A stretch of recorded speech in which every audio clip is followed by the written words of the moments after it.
Hello everyone, welcome to our new channel on Unacademy, that is Crack Judiciary. It is a specific channel which will be catering to the judiciary aspirants. Before we begin our session today, let me introduce myself. I'll be teaching on this channel, that is Crack Judiciary. Hi, I am Sulbha. I did my education as an BA Honours in Political Science from University of Delhi. I did my LLB from Campus Law Center, University of Delhi. Thereafter, I pursued my post-graduation in business law as a specialization National Law School of India, University, Bangalore. I'm a litigation lawyer. I have written Delhi Judicial Services mains examination twice and Haryana Judicial Services mains examination once. I'm a big time theatre enthusiast. And as Sir B.B. King has rightly said, about learning is that nobody can take it away from you. No matter whatever exam you clear or you do not clear, whatever you have learned through the process is related to academics or be personality, persistence, discipline, that will always stay with you. And somewhere later in life it will come handy. Never be afraid to learn things. So on that note, let us begin our session today. आज हम क्या पढ़ने वाले हैं? आज हम section 319 of the CrPC पढ़ने वाले, जो कि बात करता है power to proceed against other persons appearing to be guilty, known as additional accused. This is a very important topic from your point of view of prelims as well as mains.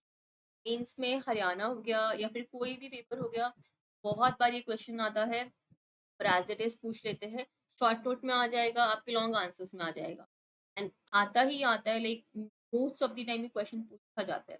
तो make sure आपको अच्छे से understanding है इसकी section में क्या कहा गया है, क्या नहीं कहा.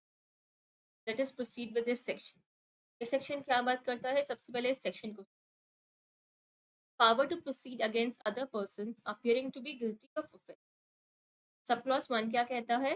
Where course of an inquiry or trial of an offence, it appears from the evidence that any person not being the accused has committed any offence for which such person could be tried together with the accused. The court may proceed against such person for the offence she appears to have committed. अभी क्या बोल रहा है? ये बोल रहा है कि यार ट्रायल शुरू हो चुका है या फिर इंक्वायरी चल रही है, उसके बीच में ऐसा एविडेंस आता है जिससे कि कोर्ट को लगता है apart from the accused present right now और the apart from the accused के खिलाफ ट्रायल और इंक्वायरी चल रही है, कोई और भी एक बंदा है जो भी लायबल है इस क्राइम को लेके या इससे रिलेटेड कोई और क्राइम को लेके, तो कोर्ट के पास ये पावर होती है कि वो उस बंदे के अगेंस्ट भी प्रोसीड कर सकता है. अब वो कैसे करेगा? Where such person is not attending the court may be arrested or summoned as the circumstances of the case may require for the purpose aforesaid. तो अगर वो बंदे या तो कोर्ट में है तो उसको आप अरेस्ट कर लोगे, अगर नहीं है तो वो समन करोगे. तो as an depends upon the gravity of the offence, summon करना है, वारंट करना है या फिर क्या करना है, ये कोर्ट डिसाइड करेगा. हाउएवर कोर्ट के पास ये पावर है, अगर एक एक्यूज के खिलाफ ट्रायल और इंक्वायरी चल रही है तो कोर्ट को during that trial and inquiry अगर उसी एविडेंसेस से लगता है कि नहीं यार किसी और ने भी क्राइम कमिट करा है, तो कोर्ट वहां पे किसी और एक्यूज को समन या वारंट करके बुला सकता है. Any person attending the although not under arrest or upon a summon may be detained by such court for the purpose of inquiry into or trial of the offence which he appears to have committed. या तो बंदा वो court में ही है या नहीं है, तो अरेस्ट कर सकते हैं. किस लिए कर सकते हैं? इन्वेस्टिगेशन करने के लिए कि यार क्या इस बंदे ने भी ये क्राइम कमिट करा है या नहीं करा. Where the court proceeds against any person under subsection 1, then proceedings in respect of person shall be commenced afresh and the witnesses rehearsed. So, तो कोर्ट के पास ये पावर है कि वो और एक्यूज के ट्रायल के बीच में और बंदे को समन कर सकता है to know whether that person also or not. However, once that person is summoned, वो आ चुका है कोर्ट, उसके खिलाफ प्रोसीडिंग्स दोबारा से शुरू होगी, विटनेसेस को दोबारा से सुना जाएगा और ऐसा नहीं है कि अभी जो विटनेसेस रीहर्ड हो गई है उस वहीं से आगे चलेगा. The person who has just been accused of this offense, उसके खिलाफ proceedings will start afresh. Subject to the provisions of clause A, the case may proceed as if such person has been an accused person when the court took cognizance of the offense upon which the inquiry or trial was commenced. However, इसमें कि writer impose किया गया है तो आप उस बंदे के खिलाफ प्रोसीडिंग्स दोबारा शुरू करोगे, बट आप ये यही एज्यूम करोगे कि इसके खिलाफ भी कॉग्निजेंस तभी लिया गया था जब फर्स्ट एक्यूज के खिलाफ कॉग्निजेंस लिया था। This is only to save the case from the bar of limitation. इसको सिर्फ तभी बोला गया है जिससे कि केस हमारा बार्ड नहीं हो जाए। यहाँ पे सब क्लॉज बी डाला गया है जो कि ये बोलता है कि जो नया एक्यूज आपने ऐड करा है उसके खिलाफ प्रोसीडिंग्स वही मानी जाएगी, तब से शुरू हुई है ये मानी जाएगी जब से कि फर्स्ट एक्यूज के खिलाफ proceedings. So this is what section 319 is. Like I said, I hope you have your bare acts. मैं अपनी सारी classes में बोलती as and when we're going to be proceeding to the section on crack judiciary also. This is how I teach. I always bifurcate each and every section and explain it to you, because that is how you'll be asked in your prelims examination. तो आपको अगर clear करना है तो आपको bare act साथ रख के पढ़ना है, एक एक सेक्शन को मेरे साथ पढ़ना है। समझ नहीं आती आप कमेंट बॉक्स में लिखोगे and I will reply to you. That is how we gonna be proceeding with our section on this new channel. तो मेक श्योर आपको सेक्शंस की नॉलेज बहुत अच्छे से है। 319 ने क्या बात करी है, आई होप आपको अच्छे से समझ आए। अभी कौन से मैक्सिम पे बेस्ड है, इसका क्या मतलब? Judex, damnatur, cum, nocens, absolvitur. See I am not very good this pronunciation of this maxims, तो किसी को बेटर आती है तो प्लीज कमेंट बॉक्स में ड्रॉप करो एंड टेल मी। हाउएवर इसका मतलब क्या है? जज is condemned when the guilty is acquitted. क्या मतलब है? अगर जो इंसान ने क्राइम करा है वो गिल्टी है, अगर उसको वो छूट जाता है तो किसको कंडेम किया जाता है? जज को। ये हमारा इसलिए बेस्ड है, इसलिए जज को 319 पावर दी गई है कि अगर किसी एक्यूज का ट्रायल चल रहा है और उसके बीच में एविडेंस से जज को ये लगता है कि नहीं यार किसी और ने भी क्राइम किया गया है, तो जज को ये पावर दी गई है कि वो उस एक्यूज को भी बुला सकता है और वो चार्ज कर सकता है। This is the power that has been the judicial officer. अब इस सेक्शन की इंग्रेडिएंट्स क्या है? सबसे पहले बात करता है in the course of inquiry and trial. Make sure आप समझ रहे हो कि इंक्वायरी और ट्रायल के बीच में ही ये पावर यूज की जा सकती है। पावर इन्वेस्टिगेशन के टाइम पे यूज जा सकती है। और it appears to the court from the evidence. जो एविडेंस ऑलरेडी है उस टाइम पे कोर्ट ये नहीं बोल सकता कि उस बंदे को लेकर आओ, पहले क्रॉस एग्जामिनेशन होगा, सब कुछ होगा, नहीं। अगर जो एविडेंस है उसी से कोर्ट को लग रहा है कि नहीं यार किसी और ने भी क्राइम करा है, तभी बुला सकता। थर्ड पर्सन जो बंदा अभी तक नहीं है उसको बुलाएगा। और सेक्शन 223 सीआरपीसी के अंदर इस एक्यूज के साथ उसको ट्राई किया जा सकता है। द कोर्ट में proceed take additional prosecution against the accuse. यहाँ पे वर्ड में है। अब इस मी का क्या मतलब है? कोर्ट के ऊपर अगेन यहाँ पे डिस्क्रिशनरी पावर है। अगर उसको लग भी रहा है कि किसी और एक्यूज ने क्राइम करा है, वो भी कोर्ट के ऊपर पावर है। तो यहाँ पे प्रोसीड ना करके दूसरा केस शुरू करे उस बंदे के खिलाफ, बिकॉज यू नेवर नो इस केस में प्रोसीडिंग्स कहाँ तक पहुंची है। And the original accuse right of speedy justice should not be denied to him only because the court feels that there is an additional also power of the court to be exercised suo moto या फिर application हो सकती है। तो suo moto भी exercise कर सकता है या फिर कोई एप्लीकेशन ऑफ द एक्यूज है उसके बेसिस पे भी पावर एक्सरसाइज कर सकता है। Even uncorroborated evidence of an approver में भी enough. Evidence when we talk about कि कौन से एविडेंस पे कोर्ट यहाँ पे नए एक्यूज को समन करेगा, वो अनकॉरोबोरेटेड एविडेंस ऑफ एन अप्रूवर भी हो सकती है। First, last, no additional accused can be tried for a charge other than the charge for which he was summoned under 319। Now हमने एडिशनल एक्यूज को बुला तो लिया है, क्या हम कोई भी ऑफेंस उस पे लगा सकते हैं? नहीं। समन में जो चार्ज मेंशन है सिर्फ उसी चार्ज पे के बेसिस पे आप उसको इंटेरोगेट कर सकते हो। इसका मतलब ये नहीं है क्योंकि now you have summoned him आप कोई भी चार्ज उस पे लगा सकते हो। तो only charge that have been that has made the court to summon him, सिर्फ उसी चार्ज पे आप उसके ऊपर इन्वेस्टिगेशन या ट्रायल कर सकते हो। तो see the way I am writing following my slides, that's the way you write your mains examination. आप सेक्शन को समझोगे, उसके इंग्रेडिएंट्स को समझोगे, उसके थोड़े बहुत प्रिंसिपल्स ऑब्जेक्ट्स बताओगे, following by the landmark case and thereby ending your answer question asked। This is how you are suppose to follow your mains writing. अब इस सेक्शन को थोड़ा सा और समझ। Upon taking additional prosecution against an accused, a summon or a warrant has to be issued, as the case may be, If they're present in the court, the accused will be detained. अगर additional prosecution आप ले रहे हो तो समन और warrant issue करोगे, और अगर वो प्रेजेंट है उसको आप डिटेन करोगे. Proceedings against him will start afresh. Formal charge will be drawn and all the witnesses reheard. 12 से प्रोसीडिंग्स शुरू होगी उस बंदे के खिलाफ. फॉर्मल चार्ज दोबारा से बनाया जाएगा और विटनेसेस दोबारा से रिहर्ड होंगे.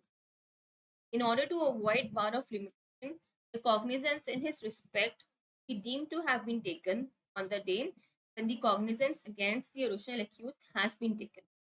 यही सेम चीज हमारी लिमिटेशन एक्ट सेक्शन 21 में भी बताई गई है, और यहीं पे इसी चीज को रीएम्फसाइज किया गया है. जो नया एक्यूज है उसके खिलाफ यही माना जाएगा. कॉग्निजेंस तभी लिया गया था जब ओरिजिनल एक्यूज के खिलाफ लिया गया था, and it is only to save the bar of limitation.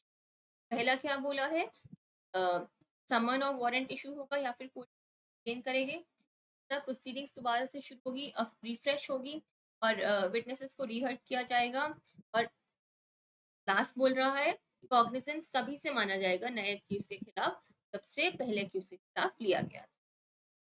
So now we'll come back to important case laws. सबसे पहले Joginder Singh versus state of Punjab में क्या बोला गया था. इसमें बोला गया था the word may has been used. Discretion has been provided to the court that even if all the ingredients of these sections are fulfilled, the court is not bound. उस केस में यही बोला गया था कि यार क्योंकि शब्द में यूज किया गया है, तो अगर आपको लग रहा है that other additional accuse in this case, आपके पास डिस्क्रिशनरी पावर है कि आपको इस केस में बुलाना है या फिर अलग अलग क्रिमिनल प्रोसीडिंग्स उस बंदे के खिलाफ शुरू करनी है. इसलिए क्यों है कि हो सकता है जो ओरिजिनल एक्यूज है वो फाइनल स्टेजेस ऑफ आर्ग्यूमेंट में है. तो अगर ऐसा है तो अगर आप दूसरे बंदे के खिलाफ उसके साथ ही प्रोसीडिंग्स शुरू करोगे, ओरिजिनल एक्यूज है, तो उसका राइट टू स्पीडी ट्रायल को आप इफेक्ट कर रहे हो. It is so because such additional prosecution may result in unnecessary delay the trial of the original accused, which may be in the final stage of the. I hope ये समझ आया हो. This is an important case, Joginder Swiss versus State of Punjab. Rampal and others versus State of Haryana 2013. I'll be dealing only with 3 case laws, but case laws are very important. You cannot even miss any of them. जब भी ये section आपसे पूछा जाएगा आपको ये तीनों case laws mention करने ही करने हैं. Court shall exercise the powers bearing a balance between interests of the society, convicting the accused, and the right of the original accused for speedy trial. तो इट इज ऑब्वियसली अगर हम एक additional accused है और हमें लग रहा है कि यार उसने भी क्राइम करा है, can not leave a criminal to roam around the society, right. It is against the interest of the society. But at the same time court को ये भी देखना है कि जो ओरिजिनल एक्यूज है क्या मैं उसको और डिले कर रहा हूँ कन्विक्ट या एक्विट करने के लिए. तो द कोर्ट इसमें यही हो सकता है that the court can start another criminal prosecution against the additional accused. Cognizance against the accused can be taken from the evidence based on materials available from the papers filed by the police after the completion of the investigation under section 193, and the session judge need not wait till the evidence under 319. इसमें क्या है कि police ने जो भी investigation करी है and 193 के अंडर जो भी डॉक्यूमेंट्स वगैरह दिए हैं उस बेसिस पे भी कोर्ट कॉग्निजेंस ले सकता है, एंड नॉट नेसेसरली कोर्ट बोलेगी सेशन जज वेट करेगी 319 में केस आने दो और उसके में मैं फर्दर एविडेंस के लिए बोलूँ. नहीं, 193 कलेक्ट हुई है एविडेंस, जो एविडेंस ऑलरेडी प्रेजेंट है, कोर्ट उसके बेसिस पे डिसाइड करेगा कि एडिशनल एक्यूज के खिलाफ प्रोसिक्यूशन करनी है या नहीं करनी. So this was laid down in the case of Dharampal and others versus State of Haryana 2013 Supreme Court. So now this is the landmark case, like the most important case out of the 3 case, and इसमें certain questions पूछे गए थे, and like 4 questions were asked about the interpretation of section 319, and you need to know चारों question और उनके answer भी आपको पता होने चाहिए. So this is one of the case which you have to mention come what may. That is Hardeep Singh versus state of Punjab 2014 supreme. सबसे पहले इसमें क्या पूछा गया था, at what stage the power of 319 can be exercise, trial और inquiry. Like you know शुरू में बोलता है कि ट्रायल और इंक्वायरी दोनों की बात हो रही है.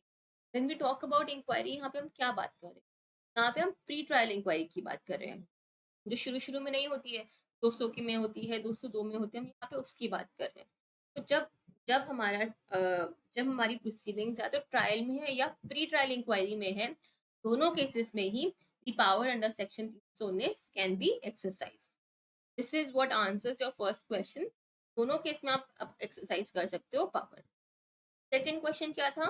Whether the word evidence could only be evidence tested by cross examination or can the court apply 319 only on the basis of examination in chief? Now we know एक विटनेस जब की एविडेंस की वैल्यू कब होती है? एक witness की evidence की वैल्यू तभी होती है when it has been cross examined by the opposite party, right? However, जो एविडेंस की हम 319 में बात कर रहे हैं वो कौन सी एविडेंस?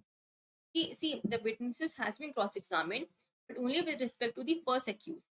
नया accused तो अभी आया है, witnesses का cross examination का उसको लेके कोई मतलब ही नहीं बनता. तो what are we talking about when you're talking about evidences here? Is it cross examined evidence or it is the examination chief? The court said it is only the examination in chief evidence. कि नए accused को लेके cross examination तो अभी हुआ ही नहीं है और उसके उसके वकीलों ने उन witnesses cross examination किया ही नहीं है. We cannot practically talk about cross examination here. We are only talking about examination in chief. Rakesh versus state of Haryana में भी ये बोला गया था, in case court is still not satisfied about with the evidence, अब वो अपना 165 of the evidence act talks about the power of the court put questions or summon documents को यूज कर सकता है और उसको यूज करके कोर्ट देख सकता है कि एविडेंस सफिशिएंट है या नहीं है या फिर क्या उसको और चाहिए. I also have a video on section 165 on this channel. अगर आपको डिटेल में समझना है तो please go and watch that video. Rakesh of state of Haryana में क्या बोला गया था कि 319 सिर्फ एग्जामिनेशन एंड चीफ की बात करता है. अगर कोर्ट को सच में सेटिस्फाई होना है या उसको और एविडेंस चाहिए, the court can take recourse to section 165 of the evidence act. Third question क्या पूछा गया था? What is the nature if the degree of satisfaction for the court to exercise the power under this section? अब जब भी additional accused को आप बुला रहे हो तो आपका डिग्री ऑफ सेटिस्फेक्शन क्या होना चाहिए? दैट ऑफ कॉग्निजेंस होना चाहिए या फिर stage of framing of charges होना? पहले समझो दोनों की सेटिस्फेक्शन में क्या फर्क है. जब हम कॉग्निजेंस लेते हैं किसी भी ऑफेंस का, the satisfaction is very less as compare to framing of charges. Cognizance के टाइम आप बहुत ज्यादा एविडेंस में नहीं देखते हो, आप ये देखते हो प्राइमा फेसाई केस बन रहा है या नहीं बन रहा. अगर प्राइमा फेसाई केस बन रहा है तो the court will take cognizance. However, when you are charging a person with a particular crime, तब आप witnesses का examination करते हो, आप documents देखते हो, आप सब कुछ देखते हो. The satisfaction is of a greater degree when the charges are framed as compared to when the court take cognizance of the offense. इसका आंसर ये था क्योंकि you are proceeding against an additional accused in the middle of a proceedings already taking place for the original accused. The satisfaction that is for the court to require would be the framing of charge. तो जब हमने cognizance first case के लिया था तो हमारा degree of satisfaction कम था, है ना, क्योंकि कॉग्निजेंस में आप बस ये देखो कि प्राइमा फेसाई केस है या नहीं है. However, when you are taking cognizance against second accused, that is the additional accused, the satisfaction would be that of framing of charges. Next question क्या पूछा गया था? Does the power under section 319 extends to persons not named in the FIR? या फिर FIR में name है but charge शीटेड नहीं है, या फिर चार्ज शीटेड हुए थे बट डिस्चार्ज कर दिया गया. इसमें बोला गया था कि चाहे FIR में नाम नहीं हो, चाहे FIR में नाम हो और बट चार्ज नहीं किया गया हो, या फिर चार्ज किया गया हो और छोड़ दिया गया हो, दोनों केसेस पे ही सेक्शन 319 लगता है और आप उस बंदे को बुला के as an additional accuse add कर सकते हो. However, इसमें बस आपको एक चीज देखनी है कि अगर डिस्चार्ज किया गया है तो रिक्वायरमेंट ऑफ सेक्शन 300 है, that is double jeopardy, and section 398 have to be complied with. मतलब ऐसा नहीं होना चाहिए कि बंदे को आपने एक क्राइम से आपने एक्विट कर दिया ना, आप उसको फिर दोबारा ही उसी क्राइम पे चार्ज कर रहे हो. Against the principle of double jeopardy. तो 4 क्वेश्चन क्या पूछे गए? सबसे पहले ये पूछा गया कौन सी स्टेज पे आप एक्सरसाइज कर सकते हो, ट्रायल या इंक्वायरी? आंसर है दोनों स्टेज पे कर सकते हो. एविडेंस कौन सा एविडेंस होता है, क्रॉस एग्जामिनेशन या एग्जामिनेशन इन चीफ? यहाँ पे बोला गया था एग्जामिनेशन चीफ होता है और court section 165 of the evidence act use कर सकता है for the two further satisfy itself. फिर पूछा गया था सेटिस्फेक्शन कौन सी होती है, वो होती है जो कॉग्निजेंस लेते समय होती है या फिर वो जो फ्रेमिंग ऑफ चार्जेस के समय होती है. यहाँ पे बोला गया था क्योंकि आप मिडिल ऑफ प्रोसीडिंग्स कर रहे हो तो फ्रेमिंग ऑफ चार्जेस वाली होती है. फर्दर बेशक बंदा FIR में नाम नहीं आया हो, चार्ज शीटेड नहीं हुआ या फिर चार्ज शीटेड होकर डिस्चार्ज कर दिया गया हो, तीनों बंदों का को आप फिर से एडिशनल एक्सक्यूज ऐड कर सकते हो अंडर सेक्शन 319। तो I think this was all for section 319। I hope आपको अच्छे से समझ आया है 319 क्या बोलना चाहता है क्या नहीं। मेक श्योर आप इसके इंग्रेडिएंट्स कोट करो, आप इसकी थोड़ा सा स्कोप एंड एप्लीकेबिलिटी समझाओ, आप ये तीनों लैंडमार्क केसेस सपोर्ट करो, and the third case has to be mentioned along with these four questions. Only then your answer for 319 is complete, otherwise it is not complete and you will not fetch good. Before we end our session for today, let us know some benefits and advantages that the Unacademy has to offer us, or what is actually there in the kit of Unacademy. So the advantages that the Unacademy has to offer us are schedule that works for you, इसका calendering, इसका content analysis इस हिसाब से होता है that it suits the learner the best. कोई language barrier नहीं है यहाँ पे, इंग्लिश हिंदी आप जिस लैंग्वेज में पढ़ना चाहे उसमें पढ़ सकते हैं। Learn any time anywhere, mobile में, लैपटॉप पे, नानी के घर पे, छुट्टी पहाड़ों पे, कहीं भी बैठ के आप पढ़ सकते हैं। Interact with educators, like if I go live and आपको नहीं समझ आ रहा है, so you can always drop in my comment box, आपको क्या समझ आया क्या नहीं आया, and I'll get your doubts cleared. Live polls हम स्पेशल क्लासेस पे लेते हैं, उससे बहुत मजा आता है, आपको समझ आएगा आपको कितना कॉन्सेप्ट समझ आया कितना नहीं आया। And then we also take live tests and quizzes, which also will help you a lot. इधर सब्सक्रिप्शन प्लान्स भी हैव, 1 महीने से लेके 24 महीने तक है। एंड आप अपने आप देखो कि अगर आप बिगर प्लान को सब्सक्राइब करते हो तो आपका पर मंथ कॉस्ट कटिंग कितना ज़्यादा है। 1 मंथ का 6250, वैसे अगर आप 24 महीने का लोगे तो पर मंथ आ जाता है 2083। आई वुड सजेस्ट कि you subscribe to a plan for either 12 months, 18 months और 24 मंथ्स, बिकॉज इसका पर मंथ कॉस्ट कटिंग बहुत ज़्यादा है। Further if you use my code that is सुल्फा10, SULBHA10, get a further 10% off on these already discounted prices. Go ahead and subscribe to any of the packages suits you. If you find anything inappropriate with this video, please feel free to drop in to fill the form in the description box, and the Unacademy will see to it. This is the latest batch. Like you said, we are beginning from 21st August. We're focusing on a lot of judicial service examination. We'll be starting with Haryana also. Like Haryana ka notification aa chuka hai.